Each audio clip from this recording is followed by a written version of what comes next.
You've likely heard that money is the root of all evil.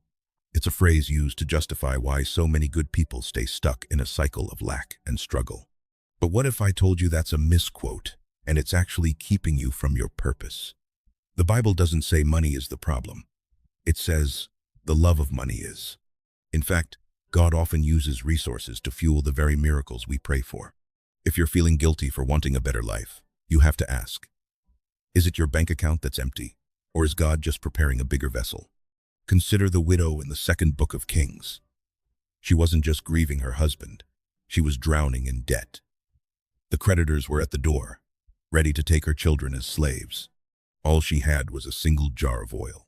2 Kings 4 tells us she cried out in her lowest moment, feeling abandoned by the God her husband had served. She was surrounded by nothing but silence and the cold reality of poverty. The end was literally at her doorstep. She had prayed for a rescue, but instead of a bag of gold falling from heaven, she got a strange instruction. Go and borrow empty jars from your neighbors. Imagine the exhaustion of walking door to door, carrying nothing but empty containers while your world is collapsing. You know that feeling, the waiting room of faith where you're doing what God asked, but the math still doesn't add up and the silence feels deafening. What she didn't realize was that the miracle wasn't in the oil. It was in her capacity to receive. As long as she had an empty jar, the oil never stopped flowing. God didn't want her broke. He wanted her dependent on his infinite supply.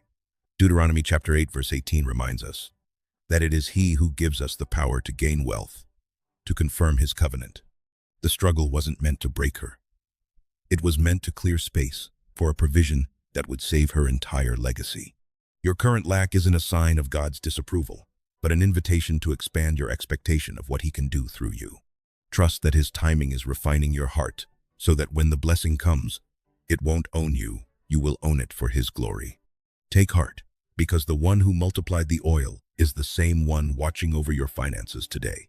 God isn't after your money. He's after the heart that trusts him to provide it.